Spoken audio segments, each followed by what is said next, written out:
Salut à toi qui veut reprendre le contrôle de ta vie, ici c'est Zenrena et dans cette vidéo de nouveau sur le coronavirus, je voudrais te parler de l'importance dans cette période-ci de la manière dont tu vas t'alimenter. La manière dont tu vas t'alimenter, qu'est-ce que je veux dire par là? Je veux pas seulement dire le fait qu'en sortant de ce coronavirus, on aura tous pris au moins 10 kilos, en tout cas une bonne partie d'entre nous, c'est pas spécialement là-dessus que je voulais te dire, mais de la même manière que ton corps va, dans la plupart des cas, ressembler à ce que tu vas ingérer, et plus tu vas mal manger, plus sur la longueur, peut-être pas tout de suite, mais sur la longueur, tu risques de le payer, tu risques effectivement de développer certains problèmes par rapport à tout ça. Eh bien, ce que tu vas ingérer émotionnellement, c'est la même chose.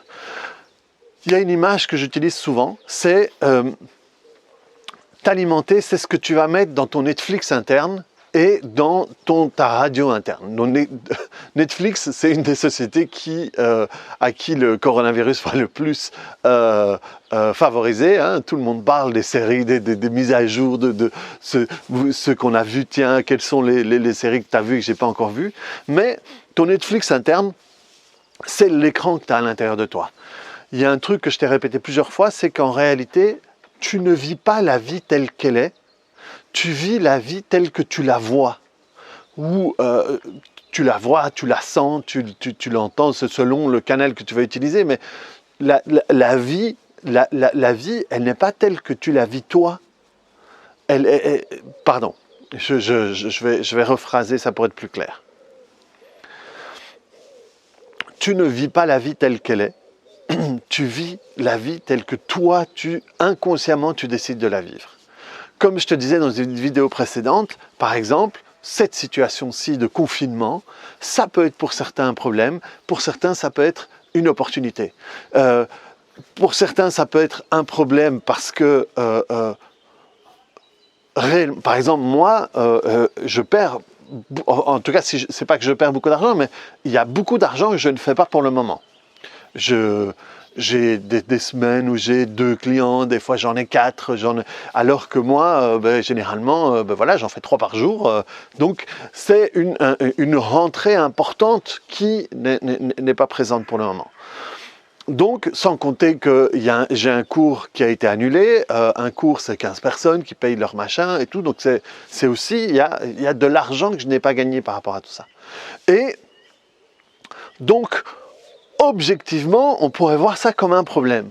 Si je mets mon attention là-dessus, si je mets mon attention sur tout l'argent que je n'ai pas gagné, c'est un problème. Si je mets le fait que, le fait de ne pas avoir gagné d'argent, il y a des choses que je ne peux pas payer, il y a des trucs que si je dois quand même continuer à payer mon loyer, mon machin et tout ça, je pourrais en faire un problème. Si je le décide. Si je décide de, ça me permet de rattraper un petit peu de temps que j'ai perdu sur certaines choses, sur des cours, sur des trucs, sur des idées. Et le problème, c'est que j'ai toujours des idées, donc je suis en train de me mettre des trucs que je n'avais pas prévu de faire, mais que tout d'un coup j'ai envie de faire. Mais voilà, de passer du temps à passer plus de temps avec mon fils. Ce matin, hier, je lui ai montré les vieux Zorro en me disant qu'il allait m'envoyer à la gare. Il a adoré. Donc ce matin, on a joué au Zorro. Hier, je lui ai fait un masque du Zorro. Enfin voilà, des trucs que j'essaye de prendre le temps en temps normal. Mais ici, tout d'un coup, j'ai le temps. Et donc, voilà, si je mets mon attention plus là-dessus, ça va être une opportunité pour moi. Ce matin, j'ai mis en place des cours que je suis et que j'ai pas prévu, donc j'ai agendé et tout. Ben voilà, si je mets mon attention là-dessus, pour moi, c'est une opportunité. Si je mets mon attention sur le fait que voilà, et je peux pas sortir, et je peux pas aller voir ma mère, alors que je sais que ça me ferait du bien, ça lui ferait du bien qu'on se fasse un câlin et tout. Et donc je pourrais prendre ça comme un problème. À chaque fois, la vie, il y a plein de choses dans la vie. Mais tu vas mettre ton attention sur certaines choses, et c'est ça qui va définir la manière dont tu vas vivre la vie. De la même manière qu'il y a des gens qui sont employés, qui restent à la maison, qui vont quand même être payés, mais qui peuvent quand même prendre cette situation mal, alors que c'est presque, entre guillemets, des vacances à la maison. Mais donc, la vie, elle est comme ça. Il y a des gens qui vont pouvoir, dans l'alimentation, dans ce que tu fais rentrer dans ton Netflix interne, eh bien, par exemple, il y a des gens qui vont regarder tout le temps les infos à continu. Donc moi, je m'informe aussi beaucoup. Je vais voir dans les médias qui m'intéressent moi par rapport à mes intérêts moi.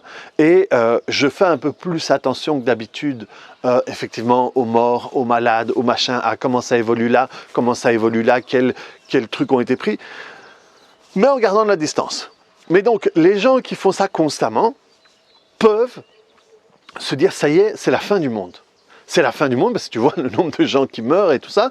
Tu peux vraiment avoir cette sensation d'être à l'aube de Walking Dead, à l'aube d'un truc où il y a des gens qui meurent et mettre ton attention là-dessus, ça va faire que tu vas vivre ta vie d'une manière particulière.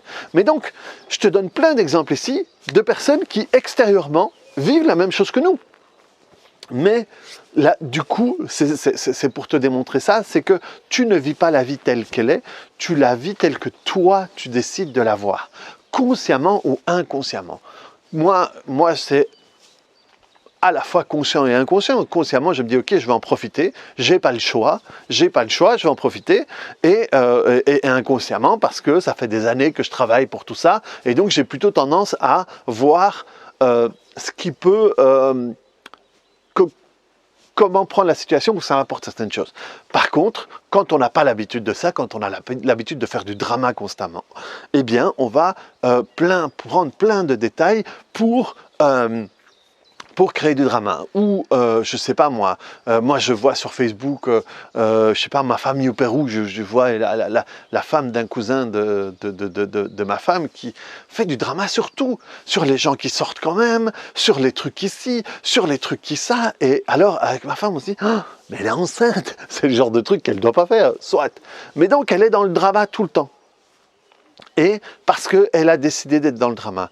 Il y a des gens ici où on peut faire un drama de l'autre côté en disant mais Raoult, on ne l'écoute pas, c'est la 5G, c'est la machin. Et donc on fait du drama d'une autre manière, hein, dans une autre optique, mais on fait quand même du drama par rapport à tout ça. Et je ne veux pas de débat là-dessus, si c'est Raoult, si c'est la 5G, si c'est machin, si c'est les Illuminati, si c'est Macron, c'est juste pour donner un exemple, que on peut tout trouver là-dedans. On peut tout trouver là-dedans.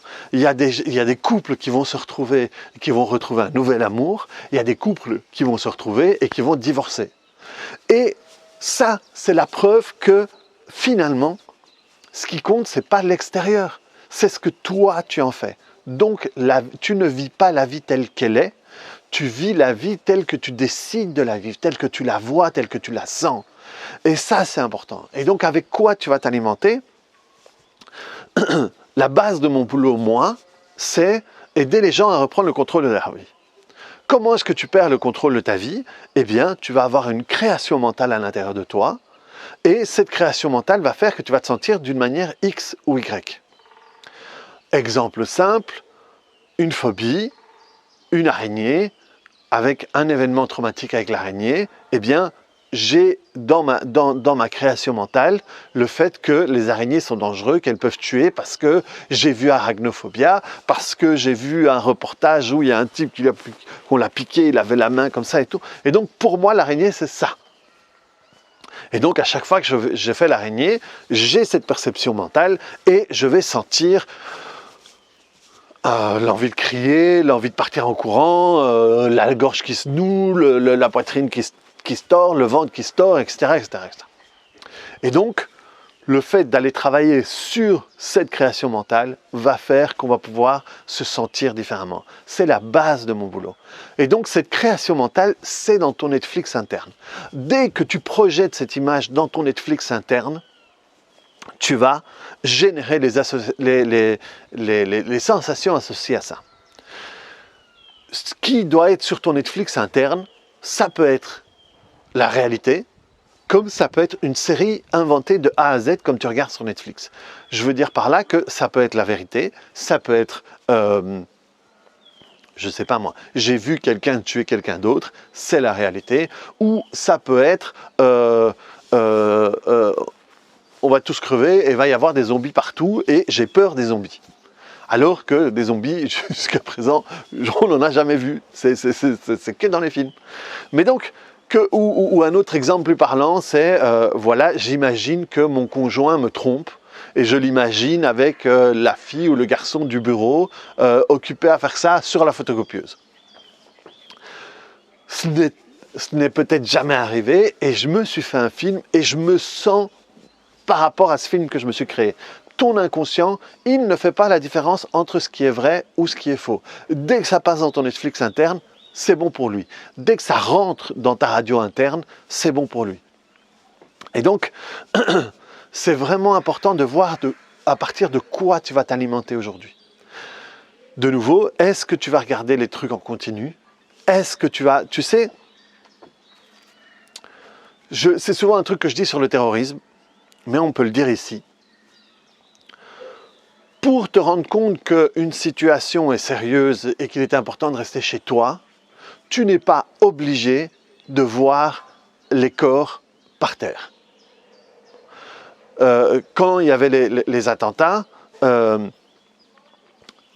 tu sais, c'est toujours très surprenant. Je sais qu'il y a un nom, hein, mais je l'appellerais le tourisme glauque.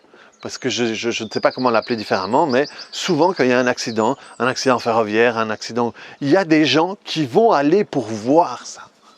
Eh bien, quand il y a des attentats, on dit il y a un attentat, il y a eu des morts, je ne sais pas moi, tel boulevard, tel machin, il y a plein de gens qui vont se déplacer pour aller voir ça. Et ça, je veux dire, tu n'as pas besoin de comprendre qu'on a tué 36 personnes, pour ça tu n'as pas besoin de voir les corps par terre. Parce que les corps par terre, tu ne sais pas quel impact ça peut avoir à l'intérieur de toi après. Et donc, si tu vas t'alimenter de ça, ou si tu vas t'alimenter de choses plus positives, je ne sais pas, de prendre le temps je sais pas moi, d'étudier, d'avancer comme je t'avais proposé avec les formations de mes différents potes, ou voilà, moi j'achète souvent des formations, comme beaucoup que je n'ai pas énormément le temps de le faire, et ben voilà, là tous les matins, je regarde des trucs, je m'alimente de choses qui pour moi vont m'aider à grandir, vont m'aider à évoluer. Et le bonheur se trouve là-dedans, dans le fait d'évoluer, dans le fait de grandir.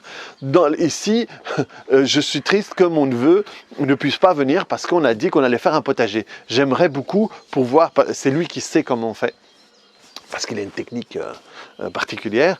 Et c'est dommage parce que j'aurais aimé, ici j'ai coupé quelques arbres avec mon fils, on a fait tout ça, parce que ça, c'est un truc qui me plaît, c'est un truc qui me fait plaisir. Et le potager, ça me ferait plaisir, parce que ça me permettrait de comprendre un peu plus, de faire un truc que tu vois grandir, hein, c'est un projet.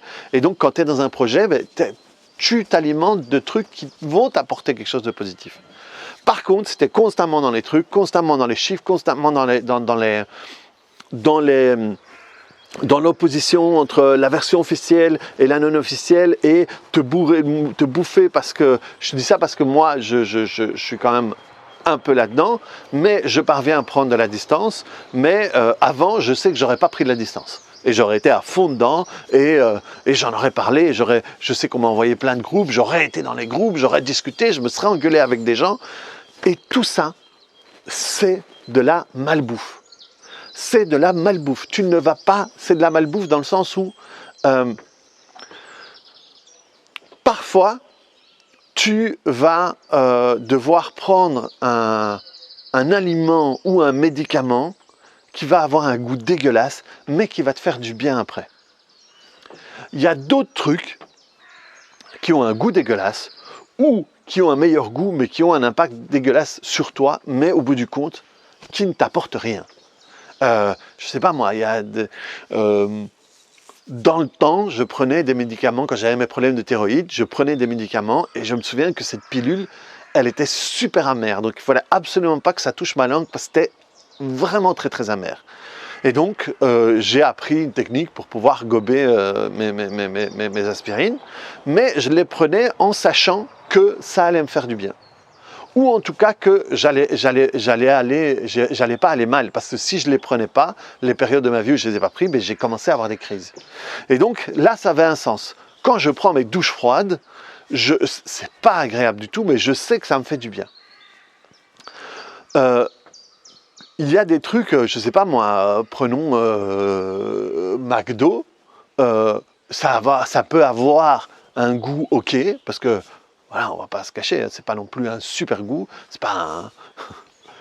Au Pérou, j'avais trouvé un endroit où ils faisaient des hamburgers qui étaient excellentissimes, mais là au moins ça a du goût. Mais bon, prenons un truc du McDo, ça n'a pas super goût, mais bon voilà, tu prends, tu mets de la sauce pour que ça change le goût, mais au bout du compte, ça a les effets sur toi vont être dégueulasses. Et c'est un peu ça, ce truc, tu ne peux pas changer le monde en te mettant dans un groupe Facebook qui dit le professeur Raoult a raison. Qu'il ait raison ou pas, mais ça va pas changer le monde. Mais par contre, tu vas te stresser, tu vas bouffer de la merde. Et il y en a un qui va te dire un truc qui va te faire chier. Et tu vas le répondre. Et alors, il y a un autre qui va se mettre avec lui et tu vas embarquer des autres avec toi. Et il y aura une bagarre où à la fin, on s'insulte, ou à la fin, mon ami Jeff, il a des potes et je vois des trucs sur des machins où avant, j'aurais répondu. Et là, je lis ça. Il m'arrive même parfois d'écrire une première phrase et après j'efface. En disant, c'est bon, je ne veux pas perdre du temps là-dedans. Mais donc, ce genre de truc ne va pas avoir des bons effets sur toi. Essaie de t'alimenter de choses qui vont avoir un bon effet sur toi. Profite du fait que tu sois dans une situation différente. Parce que tout le monde était dégoûté de ce confinement et finalement il y a plein de gens qui vont être dégoûtés quand ça va se finir parce que comme ça tire en longueur, on commence à avoir nos habitudes, on commence à s'accommoder de certaines choses et puis voilà, ici on entend que les oiseaux et en temps normal quand on fait attention, en fait, loin derrière, il y a une espèce de route rapide et des fois on peut entendre les voitures, mais vraiment quand tu fais attention. Mais ici, rien quoi.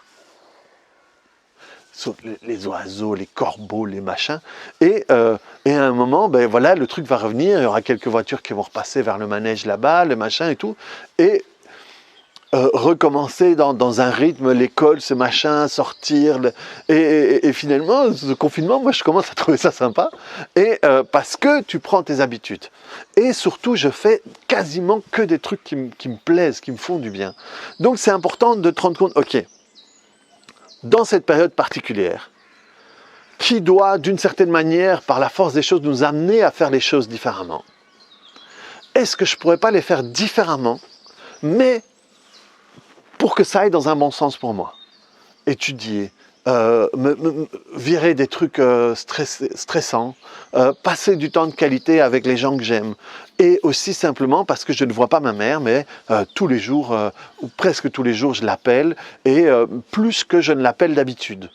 Et avec ma sœur aussi, et les gens que j'aime bien, on prend des contacts, c'est des trucs différents. Il y a des gens, je ne fais pas ça, mais il y a des gens qui font comment est-ce qu'on dit, des apéros ensemble, trucs. Et c'est sympa parce que tout d'un coup, c'est des trucs que tu ne fais pas, mais c'est des trucs plutôt positifs qui vont t'apporter un chouette truc. Donc, choisis la manière dont tu t'alimentes. Si tu as l'habitude de mal t'alimenter en temps normal et que tu es un peu en inertie là-dessus, vois si tu ne peux pas changer d'alimentation. Vois si, honnêtement, voilà, si tu regardes que la moitié de... Tu sais, quand j'étais depuis tout petit, chez mon médecin traitant, qui est à la retraite maintenant, il y avait une feuille A4, comme ça, qui était collée, en disant « La moitié de ce que vous mangez est fait pour vous alimenter, l'autre moitié est faite pour m'alimenter moi. » Parce que ça voulait dire que la moitié des choses qu'on bouffe, on n'en a pas besoin, et ça nous rend malades. Eh bien, tu vas voir que la moitié des choses dont tu t'alimentes émotionnellement, si tu les vires, ça ne va pas changer grand-chose. En tout cas, ça va changer les choses positivement. Moi, quand j'ai arrêté, je ne pouvais pas rater un journal télévisé avant. J'ai arrêté depuis, je ne sais pas, ça va faire 6-8 ans, je ne sais pas. Pour moi, c'était inconcevable d'arrêter de regarder ça. Et maintenant, ce serait inconcevable pour moi de recommencer à le regarder tellement que c'est négatif, tellement que c'est énergivore.